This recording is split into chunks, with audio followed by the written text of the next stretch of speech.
kemampuan kita mengembalikan ada tidak. Hmm. Nah, kalau tidak, saya pikir janganlah meminjam kepada pihak-pihak yang tidak punya toleransi, yang tidak punya ikatan emosional. Pemerintah juga harus tegas ini. Ini pinjol ini adalah lembaga yang aman bagi masyarakat atau tidak gitu.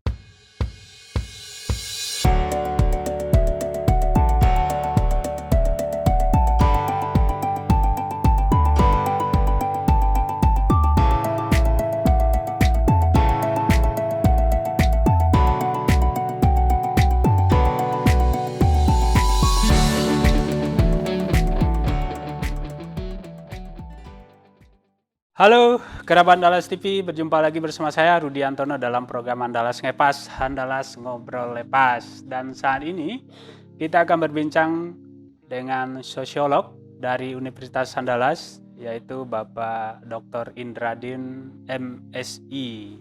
Apa kabar Pak? Baik. Alhamdulillah. Sehat ya? Alhamdulillah. Alhamdulillah sehat. Salam sehat, mudah-mudahan semangat. Semangat selalu ya. Untuk kali ini kita dialog agak spesial nih Pak, pinjol. Dan mungkin masih segar di ingatan masyarakat bahwasanya pinjaman online ini begitu fenomenal ya. Yeah. Fenomenal dan menarik perhatian, bahkan menarik perhatian dari pengambil kebijakan termasuk Presiden Republik Indonesia Bapak Jokowi.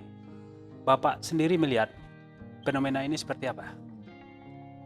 Ya, mungkin kita melihat dari sisi sosiologi ya, karena kita sendiri kan sebenarnya bukanlah berlatar belakang keuangan, ya, kita bukan akuntan dan kita juga bukan perbankan. Tapi ini adalah suatu fenomena yang in di masyarakat saat ini. Nah, jadi kalau saya melihat ini adalah suatu fenomena di mana masyarakat ingin mendapatkan sumber keuangan secara mudah. Nah, online itu kalau kita lihat prosesnya mudah. Nah, jadi proses meminjam, proses mendapatkan uangnya mudah. Tapi proses pengembaliannya tentu tidak mudah. Tidak semudah yang dibayangkan. Ya, yang bermasalah itu kan sebenarnya proses pengembaliannya. Proses peminjamannya rasanya tidak ada masalah ya. Karena jarang sekali orang yang meminjam lalu tidak menerima uang. Jarang sekali orang meminjam lalu tidak menerima uang. Iya, yang banyak itu adalah dia merasa pinjamannya tidak segitu, lalu muncul angka yang tidak terduga. Yang membuat kaget si peminjam atau masyarakat. Tapi kalau belum meminjam tapi belum masuknya uang, itu ada beberapa kasus, tapi itu jarang sekali. Yang sering terjadi adalah angka yang dinyatakan sebagai hutang itu tidak disangka-sangka oleh si peminjam. Kenapa? Karena yang menghitungnya yang mereka sendiri. Bukan bersama-sama dengan si peminjam. Si masyarakat kita ini kan biasa meminjam ke kerabat. Nah, tapi bukan ke kerabat TV ya. Tapi ke kerabat yang biasanya yang kita meminjam ini kan tidak rewel. Minjam kok banyak tanya ya, minjam kok rewel jarang. Nah, makanya kan kalau kita minjam kan diam-diam saja.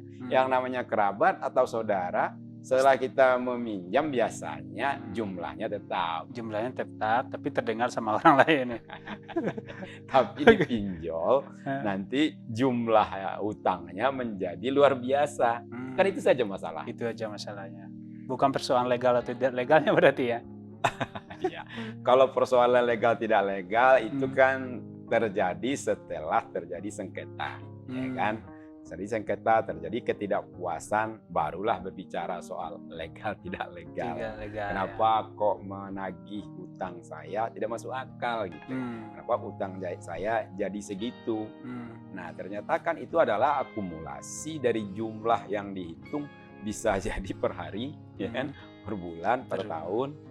Nah, tetapi kebanyakan itu kan hitungannya per hari. Per hari, bunga hariannya ada. Bunga hariannya ada. Nah, jadi jumlahnya menjadi besar. Tapi itu menurut saya tidak hanya pinjol ya. Itu biasanya di kartu kredit yang resmi juga seperti itu. Sering kita kaget karena kita tidak menghitung, lalu akumulasinya ternyata sudah banyak. Sudah banyak. Saya sudah pernah juga mengalami seperti itu, tapi udah dimusnahkan kartunya. Ya, kartunya dikotak-kotakan ya. Gitu iya, jengkel lagi lihatnya kan. Oke Pak, kalau begitu apa persoalan mendasarnya? Apakah di pinjolnya atau di orangnya? Ya, kalau menurut saya permasalahan utama itu sebenarnya di orangnya yang meminjam. Ya, kalau pinjolnya itu kan menawarkan jasa. Kalau menawarkan jasa itu kan boleh-boleh saja kita menawarkan jasa murah, kemudian menawarkan jasa mahal. Nah biasanya kan jasa mahal itu ada indikatornya, dia profesional, dia lebih hebat, dia berkualitas, lalu ditawarkan jasa mahal, dan itu kan biasa juga dibayar orang mahal. Nah ini kalau dia menawarkan mahal, bisa jadi indikatornya katanya mungkin itu mudah, ya urusannya mudah, cepat. Jadi makanya Anda harus membayar mahal, mengembalikan mahal. Nah jadi kan yang masalahnya adalah di kita yang meminjam, ya. Dengan saking mudahnya kita meminjam, pertanyaannya adalah adakah perjanjian yang jelas dengan si kreditur, ya? Adakah kesepakatan yang pasti? Yang pasti ya. Di atas materai atau perjanjian tertulis dilakukan. Nah, kalau itu baru kita berbicara soal tepat janji atau tidak. Tapi kalau seandainya tidak, nah bagaimana kita mau menuduh kalau ini tidak cocok dengan perjanjian, tidak masuk akal. Nah, akal siapa gitu ya? Kalau menurut saya ini masuk akal sesuai akalnya yang punya pinjol ini. Atau ketika meminjam akalnya kurang dioptimalkan. Nah, kalau menurut saya akal itu yang digunakan sering tuh akal kebiasaan instan. Jadi mengambil tindakan itu berpikirnya jangka pendek. Ya, pokoknya saya butuh uang, cari uang yang mudah. Nah, mudah itu tidak memikirkan resiko. Ya, yang paling parah itu sebenarnya kita meminjam itu tidak memikirkan kemampuan mengembalikan. Kalau saya secara pribadi selalu meminjam itu pikir dulu 10 kali saya mengembalikannya dengan apa. Ya, saya punya kemampuan untuk mengembalikan. Sumber pendapatan untuk pengembaliannya dari mana? Dari mana? Nah, kalau kita mikir seperti itu, kita mungkin meminjam ini pikir-pikir dulu.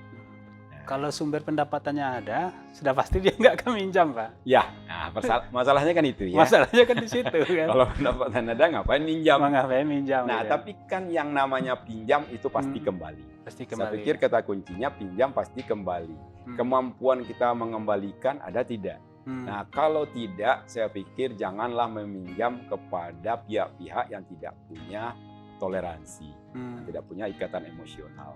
Kalau saya meminjam ke Rudi, saya pikir yang pertama Rudi tidak tega mengasih bunga yang tinggi ke saya, kemudian Rudi juga tidak akan mendenda saya. Nah, kalau tidak diterima amalannya di surga katanya lagi kan. Ya, kalau ini adalah sebuah bisnis, kita tidak tahu. Orang memikirkan laba, bukan memikirkan pahala. Pahala mungkin juga mereka berpikir, tapi kita kan tidak tahu. Nah, jadi ketika orang memikirkan laba, nah kita sanggup nggak menanggung resiko orang cari laba, kita yang ngasih laba. Ada kebijakan dari pemerintah jangan dibayar. Apakah itu sebuah solusi bagi peminjam itu? Ya, persoalannya adalah tidak dibayar itu kan alasannya karena tidak legal. Dilakukan dengan cara-cara yang tidak pantas misalnya. Tapi kan masalahnya adalah mereka biasanya punya cara-cara sendiri. Nah, mereka mengancam, ya, mereka menagih dengan cara-cara mereka sendiri. Mereka beritahu teman, mereka beritahu kerabat.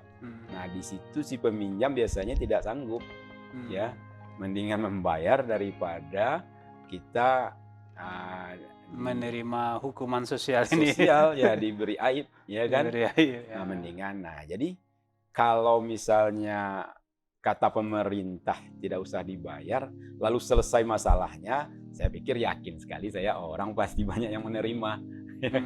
Ya, utang tidak dibayar. Tapi orang yang meminjamkan kan tidak menerima jadi. Ya, orang yang meminjamkan dia tidak menerima kan? Iya. Dia kan selalu menagih dengan cara-cara mereka.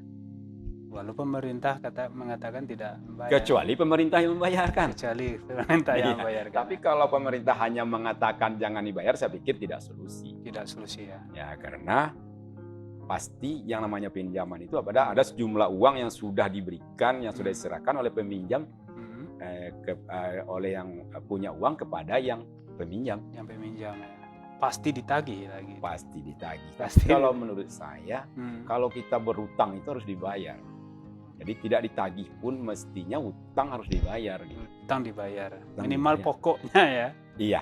Nah kan yang kalau kita bicarakan soal pantas tidak pantas, benar tidak benar, itu soal lain. Itu soal lain. Tapi yang namanya pinjaman mesti dibayar. Mesti dibayar. Jadi tidak bisa pemerintah sepihak mengatakan itu nggak usah dibayar karena tidak legal gitu. Saya pikir tidak pas ya. Tidak pas ya. Ya, tidak legal lalu solusinya tidak usah dibayar, tetapi yang punya uang selalu menagih. Nah, ini titik temunya di mana? Kecuali pemerintah bisa menjamin kalau setelah tidak dibayar ini adalah aman, itu masuk akal. Kalau pemerintah menanggulangi membayarkan pokoknya, nah lalu si yang punya uang tidak menagih lagi, itu aman. Tapi secara sosial kan ini kan berlangsung terus tagihan ini dengan cara-cara mereka. Belum lagi tagihan dalam diri sendiri ya. Ya, jadi kita juga tidak nyaman sebenarnya sebelum kita mengembalikan utang, biasanya kita tidak nyaman. Iya. Harusnya Pak, pemerintah itu kan oke lah, itu tidak solusi dan keberadaan pinjol ini akibat dari ketidakberdayaan masyarakat kan. Kalau dia berada, punya uang, pasti dia tidak akan punya meminjam ya. Meminjam. Mestinya kan pemerintah bagaimana memikirkan supaya masyarakatnya atau rakyat ini punya uang gitu kan. Menurut Bapak, apa yang harus dilakukan untuk itu? Ya, saya pikir kan ini sudah ada fenomena sosial. Kejadiannya bukan 1-2 kasus, tapi banyak terjadi di masyarakat. Berarti ini adalah masalah sosial. Kalau menurut saya pemerintah tentu harus bertanggung jawab bagaimana memberdayakan masyarakat. Yang pertama tentu dalam kesulitan uang. Ya. Nah, kalau kesulitan uang itu sebenarnya ada kategorinya 2. Kesulitan uang untuk hal yang positif, misalnya untuk kebutuhan keluarga, untuk kebutuhan modal usaha, itu kan secara positif. Tapi kan ada juga orang yang butuh uang itu untuk kepentingan tidak produktif, misalnya untuk judi misalnya. Ya kan, uang ini digunakan untuk berfoya-foya. Nah, ini kan tidak menjadi tanggung jawab pemerintah sebenarnya. Tapi ini adalah uang yang dipinjam bukan berdasarkan kebutuhan, tapi dipinjam berdasarkan keinginan. Jadi menurut saya ini mesti dipilah. Persoalannya mesti dipilah mana pihak-pihak yang terlibat dengan pinjol yang berdasarkan kebutuhan, ya. Kemudian ada pihak-pihak yang terlibat berdasarkan keinginan. Nah, jadi kita berbicara soal kepedulian, menurut saya orang yang meminjam benar-benar karena dia butuh, tapi dia tidak punya uang.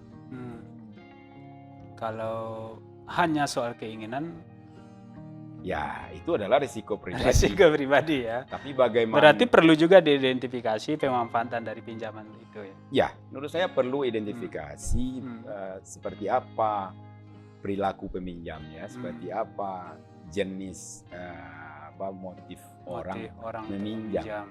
Nah, lalu kalau kita berbicara soal tanggung jawab pemerintah adalah tentu kita mesti memperhatikan masyarakat yang meminjam karena kebutuhan tadi.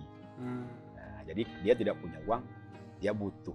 Ini tentu tanggung jawab pemerintah ya, memberdayakan masyarakat supaya dia tidak terlilit utang ya. Terlilit utang ya. Nah, apalagi meminjam dengan cara-cara yang bermasalah tadi. Menurut saya pemerintah juga harus tegas ini. Ini pinjol ini adalah lembaga yang aman bagi masyarakat atau tidak gitu. Jadi aman itu kan bisa dilihat dari resiko ya, resiko aturan main, tapi juga aman dari besarnya bunga misalnya. Kalau mereka menerapkan bunga di luar ketentuan yang tidak masuk akal, mestinya pemerintah dengan tegas menertibkan ini. Jadi yang tidak dibayar bisa tidak dibayar menurut saya yang berada di luar koridor aturan main. Tapi pemerintah sebetulnya kan sudah menertibkan juga Pak, sejak tahun 2018, 19 sampai 2020. Kalau 2019 itu kan ada 1993, lalu turun menjadi 1026 misalnya kan. Sekarang menjadi 442 gitu kan. Berarti masih ada upaya dari pemerintah itu. Iya. Ini yang berkaitan dengan online ini menurut saya sama halnya dengan berita hoax misalnya. Berita hoax itu sebanyak yang dihapus oleh pemerintah, sebanyak itu juga muncul. Lebih banyak yang muncul ya, di luar itu. Jadi kalau ada berita satu yang benar biasanya hoaxnya 6 ya. Dihapus oleh pemerintah 3, muncul lagi 9. Nah, jadi fenomenanya seperti itu. Jadi sulitnya pemerintah kalau hanya dengan menghapus ya, dengan memblokir, tetapi selalu muncul yang baru. Nah, jadi kalau menurut saya memang jalan keluarnya itu tidak hanya bisa fokus kepada penertiban si pinjolnya, tapi kita harus mesti memberdayakan masyarakat itu sendiri. Jadi masyarakat mesti mengerti bahwa tempat meminjam itu ada yang berisiko, ada yang tidak. Jadi mereka mestinya meminjam kepada lembaga yang legal dan tidak berisiko tinggi. Nah, kemudian juga ini kan soal perilaku ya, soal perilaku instan ini. Jadi yang gampang itu biasanya risikonya tinggi. Kalau kita sering makan makanan instan, ya kan gampang, risikonya tinggi. Nah, pinjol menurut saya urusannya gampang, risikonya pasti tinggi. Jadi pendidikan itu yang juga harus diberikan kepada masyarakat, karena ini kan sudah muncul di tengah masyarakat dalam jumlah yang banyak, kecuali jumlahnya sedikit. Kalau ribuan itu menurut saya kan kalau kita ibaratkan itu adalah lembaga, ini kan luar biasa ya. Jangan-jangan dia lebih banyak daripada bank yang resmi. Pasti. Karena bank resmi juga, bank konvensional kan sudah melirik online juga kan untuk melakukan transaksi kan, termasuk menggerakkan sampai ke tingkat kecamatan malah desa gitu. Oke Pak, permasalahannya kan udah jelas itu dan memang perlu pemberdayaan. Lalu bagaimana cara memberdayakan masyarakat yang seperti itu? Pertanyaan itu nanti kita jawab, kita rehat sejenak. Oke, kerabat, kita rehat sejenak.